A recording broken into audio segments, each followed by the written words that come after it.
Y le damos la bienvenida a esta tarde, noche ya de miércoles, a Pablo Gómez Álvarez. Él es el presidente quien encabezó esta comisión presidencial que elaboró la consulta y la propuesta de reforma electoral hoy formalizada por la presidenta. Bienvenido, Pablo, muy buenas tardes. Buenas tardes, me da mucho gusto estar con ustedes, Álvaro, Alejandro. Es como siempre un gustazo. Gracias, Pablo. ¿Para bueno, qué soy bueno? Exacto. Como decían en los pueblos. Sí. Fíjese que, a ver, mi primera pregunta es, ¿usted está satisfecho, Pablo, con la reforma que se presentó, como se presentó? ¿Le hubiera gustado una más conciliadora, una más agresiva, más profunda? ¿Está satisfecho con lo que se presentó? Sí, creo que no se trataba de más agresivo o más conciliador o más nada. Los objetivos de la reforma, aunque no se sabía por qué conductos y por qué caminos, porque no teníamos un plan establecido, pero los objetivos generales son estos que acabo de mencionar en la emisión que ustedes han hecho del discurso de la presidenta. Está clarísimo de qué se trataba, ¿no? Queremos mejorar la representación popular. Tenemos una banda de representación que está en manos de las direcciones de los partidos por encima de la ciudadanía. Las direcciones de los partidos hace mucho tiempo están nombrando cada 3 años a 200 diputados. Ellos, por sí y ante sí. Entonces se ha hecho un poco oligárquico esto, porque esos diputados van a representar a los electores, no, a sus verdaderos electores, que son sus amigos, que son los líderes de los partidos. A veces ellos mismos van y se apoltronan ahí, ¿no? Entonces ahora pues van a tener que comparecer ante el electorado y de ahí van a salir. Son los mismos 200 en número, pero elegidos de otra forma. Había otras propuestas. Ahora la mitad de ellos se van a elegir a través de un sistema en el que el elector vota por un partido y después escoge de los propuestos por el partido por el que votó, puede escoger hasta 2. Lleven eso a los 200. Esa era una propuesta. Por ejemplo, una variante. Pero es una variante de lo mismo, ¿no? Se suprimía esa otra mitad, 100 o casi 100, que serán candidatos de distrito y serán los más votados porcentualmente dentro de su propio partido, ¿no? No son diputados de minoría, como en el Senado, senador de minoría, sino son de representación proporcional. Y se escoge a aquellos que tienen mayor fuerza política en el distrito en donde perdieron. Entonces, si tuvieron que hacer campaña, tuvieron que tratar de ganar la mayoría, no lo lograron, pero están entre los primeros de su partido y serán diputados. Entonces, habrá un electorado que los eligió en esta forma, ¿no? Como dentro del sistema de representación proporcional. Entonces, bueno, también había otras propuestas. En esto de los sistemas electorales, ya saben que hay hay 2 siglos de experiencia en el mundo, pero creo que se cumple con lo que se quería.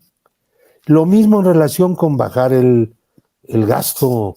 Es que hemos llegado a 61,000 millones por favor, en el año Se reduce 24, una cuarta parte. Bueno, probablemente más, no sabemos con exactitud. Una cuarta parte se reduce directo el subsidio a los partidos. Eso sí, porque eso está en la Constitución. La parte del INE y de el subsidio de los OPLES, los organismos electorales de los estados, estamos estableciendo bases nuevas para que los respectivos congresos las apliquen y se reduzcan los presupuestos. Y pensamos que por lo menos sería una cuarta parte. Pero considerando que ahora, durante los años que no hay elecciones, no existirán los organismos que llevan a cabo las elecciones, pues porque no va a haber elecciones, ¿no? Entonces, pues no habrá ese gasto. Es una cosa muy sencilla, cualquiera lo puede entender. ¿Para qué quiero un aparato que organiza elecciones cuando no hay elecciones? Lo que tengo es un aparato pues que hace los preparativos para cuando ya se instale propiamente los aparatos que van a llevar a cabo la elección. Pero eso no se ha entendido en los órganos electorales mexicanos. Ellos tienen un presupuesto y lo aumentan el año de la elección solamente en el aparato eventual que van necesitando los del aparato permanente. El problema no está en la contratación de ese aparato eventual, lo seguirán haciendo, claro que sí, sino en el funcionamiento durante 2 años, haciendo muy pocas cosas del aparato permanente. Esto ha sido bastante estudiado, lo conocen los consejeros, aunque muchos de ellos no están de acuerdo con nuestro enfoque, saben perfectamente que esto es así, porque siempre lo hemos sabido. Yo he estado en el instituto muchas veces y siempre lo he señalado. No es una crítica que esté improvisando, sino algo bien fundamentado durante muchas veces. Entonces ya seguir con lo mismo, pues no está bien. Ahora, los OPLES, los organismos de los estados electorales, pues son empleados del Estado, son funcionarios del Estado. Y sin embargo están convertidos en funcionarios del INE por cuenta de los presupuestos de los estados. Además de que los mandan y los traen como llaveros, los nombran y los quitan. A ver, una autoridad administrativa, la que sea, federal, no tiene por qué nombrar autoridades administrativas de los estados locales. A ver, yo entendí desde que empecé a estudiar civismo que México es una federación. No estamos en Francia, no estamos en países centralistas. Perdón, Pablo, el argumento que en 2013, 2014 se dio para crear los OPLES es que había que arrebatarles el control que tenían los gobernadores de los órganos electorales estatales.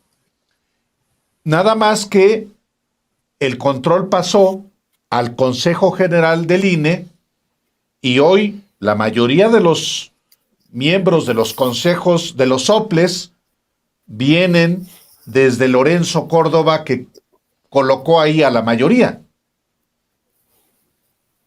Se repartieron, negociaron entre ellos. Yo recuerdo muy bien ese momento. Se negociaron entre ellos, yo te apoyo al tuyo, tú apoyas al mío. Entonces son los partidos los que operaron a través de ellos, porque ellos eran representantes de partidos. No es cierto que eran funcionarios imparciales, independientes. Ellos representaban poderes ahí en el INE. Entonces el problema está en que ya se llegó a una situación en la cual hay vacantes porque no hay acuerdos en el instituto.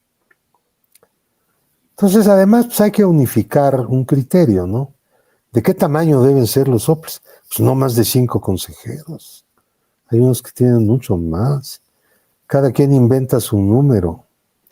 Ahora, Pues sí.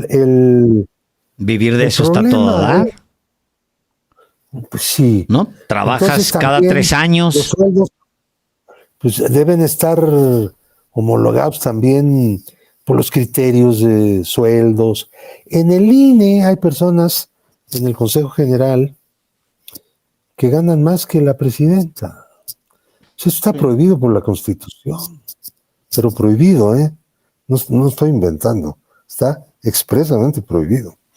Entonces, es una cosa que no puede ser, o sea, la autoridad que está establecida para hacer valer el Estado de Derecho y la Constitución y las leyes, la primera que los viola cuando se trata de su sueldo.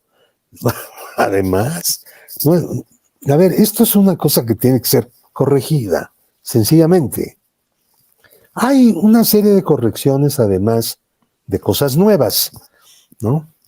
Y vamos a seguir en eso. Me llama la atención 2 puntos en particular que agregan, digamos, en la reforma tecnología y se refieren a la tecnología.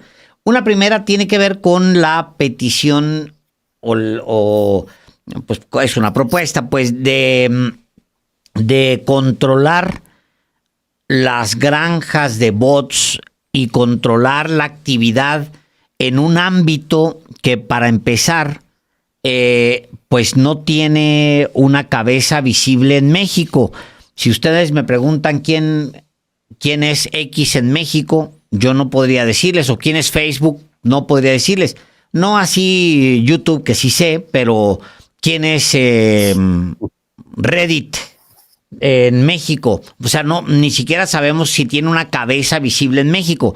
Y la idea es decirle al INE, oye, tienes que ver la manera de contactar a las personas que están al frente de estas redes porque van a tener que bloquear cuando se determine. Y además lo que plantea la presidenta es que no se deje correr 6 meses para que después de 6 meses de que ya hicieron daño con sus campañas, no, que un ciudadano puede decir, oigan, aquí hay evidencia de que hay una manipulación virtual a través de máquinas para influir en la elección. Ese es por un lado. Por el otro lado, en lo referente a democracia participativa, la idea es llevar a bajar, y a mí me gusta mucho la idea, bajar a nivel municipal, pues muchas formas de consultar a los ciudadanos, desde lo más básico.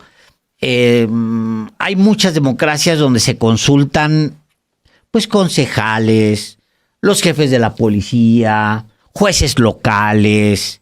O sea, llegar a ese nivel da también mucha integración, cohesión social, etcétera, porque pues votas por tu vecino para que tu vecino sea el jefe de la policía local, etcétera.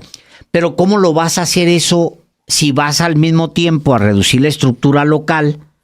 ¿Cómo lo vas a hacer? Dicen, con tecnología.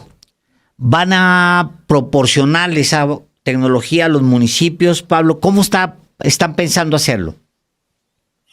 A ver, es que son 2 cosas, ¿no? Claro, la primera sí. es que hay una reforma del 6º constitucional con el propósito de establecer que la inteligencia artificial debe etiquetarse.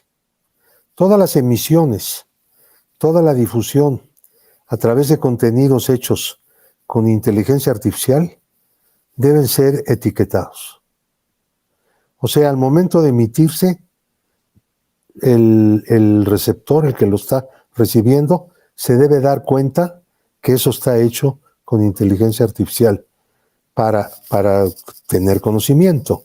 Porque puede salir una persona hablando, puede salir tú, Álvaro, como si estuvieras en tu programa, diciendo todo lo contrario de lo que sueles decir, y se difunde por todos los medios, Sí. y nadie se da cuenta que te falsificaron, por completo. Entonces, pueden hacer una parodia, pueden hacer una broma, pueden hacer algo, pero tiene que O algo verse, real, ya me pasó. bueno, tiene que verse si está hecho con esa tecnología de inteligencia artificial, el receptor debe darse cuenta que es un producto artificial. Ese es un punto. Ahora, con esta misma idea, llevarlo a la propaganda política, ¿no? Donde abundan las calumnias, abundan los bots, abunda todo. Entonces, hay uno en el artículo 41 que hace referencia a esta reforma del sexto y que lo aplica a este otro ámbito. Ahí sí ya el INE tendría que ser la autoridad que intervenga. Ahora, en lo otro no. En lo otro tendremos que ver, ahora que vengan las leyes reglamentarias, si es que se aprueba esta reforma, se abrirá el campo de poner en las leyes cómo se va a llevar a cabo las nuevas disposiciones constitucionales. Y ahí es donde se va a tener que abordar exactamente ese punto. Pero la decisión del gobierno, de la presidenta Claudia Sheinbaum, es ir como lo está haciendo Europa. No solo Europa, porque ya no solo es Europa, ya son casi todos los países del mundo los que están poniendo las pilas para tratar de encontrar, ¿no?, soluciones en donde se defiendan derechos básicos de la gente, ¿no?, al mismo tiempo que no se atropelle la libertad de difusión, que es para nosotros una cosa muy importante que está establecido en el artículo 7º de la Constitución. Pablo, Ese es uno. La otra pregunta perdone, era, adelante. es que Alejandro me hizo dos. Es correcto. ¿La otra qué era? Aterrizar a nivel municipal todo lo de Ya.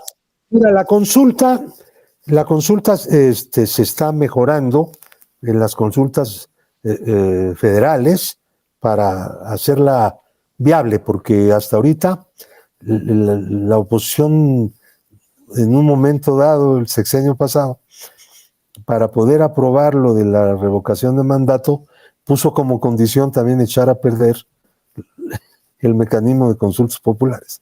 Y lo hizo, lo logró. Y ahora vamos a recuperarnos, ¿no? Vamos a volver a poner la consulta popular, pues como estaba básicamente antes, ¿no? Con la idea original.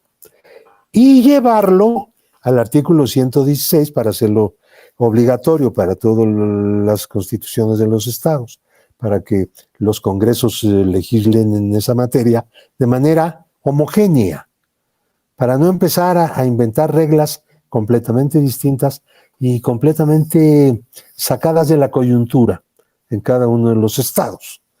Y también los municipios, en una reforma del artículo 116. Ahora, ¿de qué se trata? De facilitar la solicitud de consulta y dar los plazos para que se lleven a cabo esas consultas, ¿no? Para que no caiga simplemente una solicitud, no haya respuesta o lo que sea. Ahora, ¿quiénes son los que pueden? Bueno, los ayuntamientos en primer lugar, pero también la gente, una determinada cantidad de la gente. Y también de qué se puede hacer, dónde se pueden hacer las consultas. Bueno, en el municipio en su conjunto, sí, pero también en la colonia, también en el ejido, en la comisaría, en la delegación, ¿no?, en lugares más pequeños de asuntos de ahí. Para hacer un sistema de consultas populares, el gobierno de Claudia Sheinbaum está muy interesado en el desarrollo de un verdadero sistema de participación democrática directa de la gente, de que todos los asuntos que se solicite o se requiera que sea la ciudadanía la que decida, se proceda a tomar la no la opinión, no la petición. No estamos en el tiempo del derecho de petición, que es algo decimonónico, no. Estamos en el tiempo de la consulta vinculante para las autoridades. De eso es de lo que se trata. Y eso es de lo que se subraya en esta reforma, que es un tema pues no directamente electoral, pero sí lo es, porque son elecciones y consultas. Elecciones, consultas y revocaciones. Pues es un mismo tema. Es la decisión del pueblo, vamos a decir. Sí, la propuesta de reforma de la presidenta de México no desaparece los plurinominales, los 200 solamente Sí los desaparece. somete a la voluntad y a la legitimidad que da el voto popular, somete al escrutinio a quienes buscan ese voto, igual que los 300 candidatos en los 300 distritos electorales. Entonces Correcto. ya no hay una carta Ahora, plurinominal. No es un plurinombres, ¿no? Ya no son plurinombres, porque voy a ir a votar por mi partido y voy a votar, pues no por una lista que me puso mi partido, sino por los candidatos que yo quiero, que está proponiendo mi partido, o el partido por el que estoy votando. Ah, bueno, pues no son plurinominales, en el sentido no en son, que a los final hemos de cuentas, visto hasta ahora.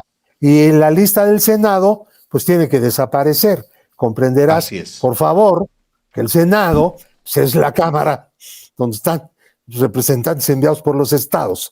Así surgió históricamente, ¿no?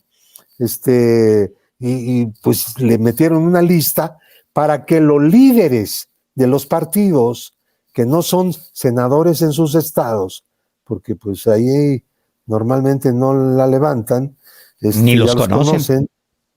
No, pues es justo porque los conocen. Sí.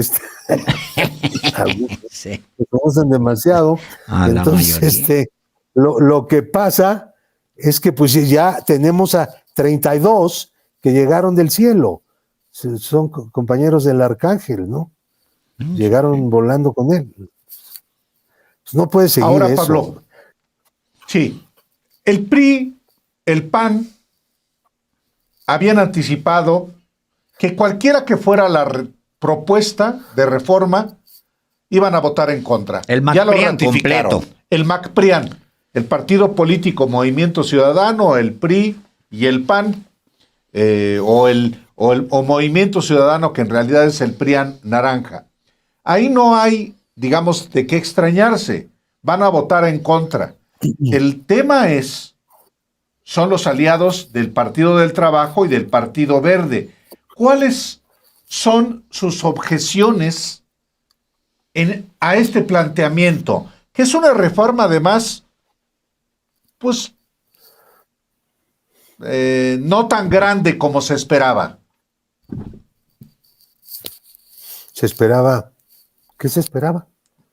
Más, por ejemplo, la remoción, la manera de elegir a los consejeros del INE, por ejemplo. Pero bueno, pues sí, más allá de eso. Van a ser menos, va a disminuir el número, ya son 11, ya son demasiados. Y los organismos locales electorales van a ser 5, algunos tienen 7, o más. Ahora, esos son ajustes. El problema aquí, en relación con las OPLES, la reforma es grande, ¿eh? Sí, porque acaba con el sistema de servidumbre de las OPLES al INE. Ahí es muy grande la reforma, es muy importante. Y además es un respeto también al carácter federal del país, ¿no? Y al respeto al poder legislativo de cada estado, de cada entidad federativa. Ahí hay una reforma muy interesante que va a dar buenos resultados. Bueno, perdón, nos desviamos. Pero tú estabas tratando de entrar a... Mira, si hay votos en relación con los partidos en general. A ver, yo no puedo hablar por ningún partido, Cada partido toma sus decisiones y las comunica de la manera que quiere. Yo soy respetuoso de eso. Ya en su momento les puedo hacer una réplica si acaso entramos en un debate. Eso también se vale. El respeto y el debate son cosas que caminan juntas. Ahora, lo digo también por los partidos de oposición. Yo quiero oír a Movimiento Ciudadano decir que no le interesan que sus candidatos uninominales, que no lograron ni uno. Uno. En la pasada elección. Uno, sí. Uno. En la pasada elección, ahora puedan llegar a la Cámara por la vía de representación proporcional. Y ir a hacer campaña, y si no ganan, de todas maneras llegar por bien votados, ¿no? Sí. Por destacadamente votados en sus distritos. A ver si pueden decir eso a sus compañeros de partido. En fin, cosas así. Vamos a ver quién defiende todo el subsidio gubernamental para actividades ordinarias que año con año le da la Federación a los partidos. No lo estamos eliminando, porque había la propuesta de un sistema como en varios países hay, que no hay financiamiento anual, sino solamente de campaña, exclusivamente de campaña. Hay muchos países así. Bueno, entonces, la presidenta se fue por el lado de decir, vamos bajando, porque si le vamos a pedir a los órganos electorales, o vamos a decidir que los órganos electorales reduzcan su gasto, en los términos en que ya lo estamos hablando, su gasto innecesario. Los partidos también. Los partidos también tienen que disminuir su gasto burocrático, el que no es para campaña. Y el de campaña lo levantamos. A ver, Pues sí. Eso tiene lógica. Ahora que me digan que no tiene lógica. Bueno, ¿cómo lo van a decir? Me refiero a todos los partidos. A todos. No solamente a los de la cuarta T, que son 3, sino a los otros 3, ¿no? Y a los nuevos, que no sabemos cuáles van a ser. Eso ya lo decidirá el INE pronto. Entonces, ese es el punto. Y el debate va a estar bien. Va a estar bueno. Sí, claro. Sí. Claro que se debata. Una pregunta más, Pablo. ¿Por qué disminuir de 48 a 35 minutos el tiempo para radio y televisión? Cuando esa modificación, yo recuerdo mucho los debates que se dieron en su momento, porque darle tiempo a los candidatos y quitárselos a las televisoras y a la radio, pues era evitar, dice en un tuit hace rato Javier Corral, dice, cada minuto que se le quita al Estado en radio y televisión es un minuto que regresa al mercado negro de la información y una mayor dependencia de la política, los poderes fácticos, medios y dinero. Tiene una lógica porque ya hubo una batalla en ese sentido. Pero no vamos a regresar ningún minuto a ningún concesionario. La reforma no consiste en eso. La reforma a ver, ¿cómo lo explica? A ver, es que en primer lugar es el tiempo electoral. El tiempo electoral fue aumentado a 45 minutos diarios en medios de comunicación. Este sistema se echó a perder por culpa de los partidos. Despotizaron todo en unos ridículos spots, porque la verdad que los partidos, hay que admitirlo autocríticamente, es de lo que a mí me toca, pero aunque yo no estoy directamente involucrado en esas decisiones en este momento ni antes, creen que la propaganda política, la propaganda que llama al elector, la que explica asuntos, la que trata problemas del país y convoca a la gente a motivarse, a pensar y a decidir por quién votar en el momento en que tenga que hacerlo, es como vender jabones. Así, igual, que es la misma cosa. Y que al público hay que tratarlo como consumidor de artículos que se anuncian en radio y televisión, y no como lectores, no como ciudadanos, no como personas que al oír un mensaje están tomando parte de un proceso democrático. Ahora, insisto en que no se le regresa ni un minuto. El Estado sigue teniendo todo su stock completo.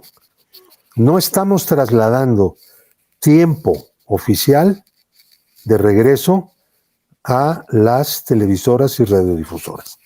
Estamos simplemente quitándole al INE un tiempo que no necesita, que hace unos spots horribles, que también cree que es cosa de vender jabones, que no conmueven a nadie, que no orientan a nadie, y nunca desde Woldenberg, que presentaba las elecciones como un partido de fútbol, cuando era consejero presidente. Esa era su gran idea maravillosa de hacer spots en la televisión y en la radio. Y la fiesta democrática de la que hablan. A ver, las elecciones no son ninguna fiesta. Es un asunto muy serio. Una cuestión de alta responsabilidad. No es una fiesta cívica. Es el momento culminante de un proceso de lucha por el poder político de ese tamaño, en el que se decide el futuro de un país. Caray, hay que tener respeto por la República, por la ciudadanía, y no andar con esas cosas tontas, ¿verdad?, que hacen estos órganos electorales, con el tiempo que además corresponde al Estado y que lo mal usan. Entonces, no, le vamos a quitar al INE la mayor parte del tiempo que mal usa. Porque se reducen. Perdón, con Pablo. El exhorto de que hagan las cosas bien. Es que la frase es: se reducen tiempos de radio y televisión de 48 a 35 minutos ahí está la diarios lámina. por Punto emisora 5. en periodo electoral. Punto 5. Así es, se reduce, lo cual no quiere decir... Los concesionarios de televisión y radio están felices. No es para ellos. No, el Estado los mantiene en los tiempos. A ver, de esos 45 minutos actuales son de tiempo del Estado. Son tiempo del Estado. Cuando reducimos esto, la diferencia, el Estado lo sigue teniendo. No se le va a entregar a los concesionarios. Ahora, vamos a ver de qué manera podemos, en lugar de sobresaturar con spots, vendiendo jabones, ¿eh?, podemos hacer otra cosa. Bueno, ya lo veremos en las disposiciones ordinarias, pero sí se hizo necesario dar un ajuste, porque al quitarle al INE en esos 40 y tantos minutos, no todo es de los partidos. Hay una gran parte que es del INE. Por ejemplo, en el periodo de intercampaña, entre precampañas y campañas, hay un periodo ahí. El 50% es del INE. El 50%. Y el otro 50% de los partidos. Ya no, ya le vamos a dar el 10% al INE, para que lo reparta también con las OPLES y con los partidos locales. Entonces, estamos haciendo una reorganización de tiempos y también de movimientos, pero no estamos regresándole a los concesionarios ni un minuto. Entonces sí necesita explicarse, Pablo, porque lo Pues que ya lo aquí estoy dice... explicando. No, yo digo que incluso socializarlo más, porque va a haber, Sí. creo yo, muchos de nosotros vamos a preguntar, sobre todo lo que implique abrirle la puerta a esos poderes corruptos, van a usarlo para venderlo.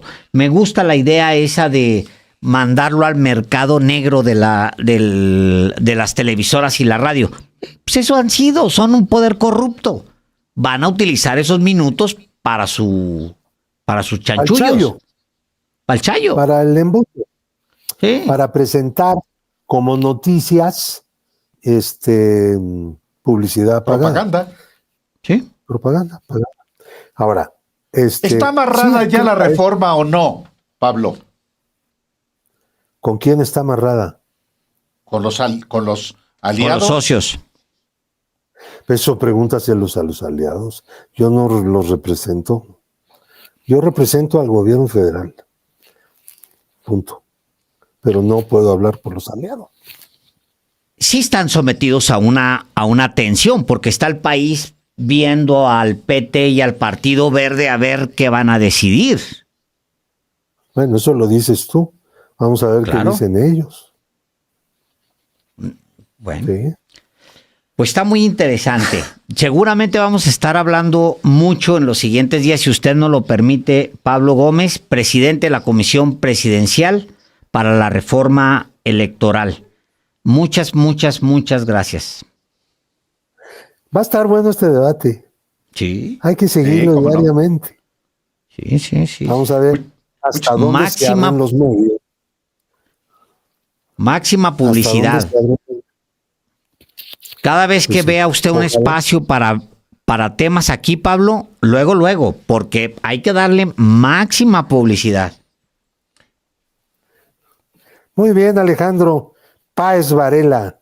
Muy bien, Álvaro Delgado. Gracias, Pablo. Ambos.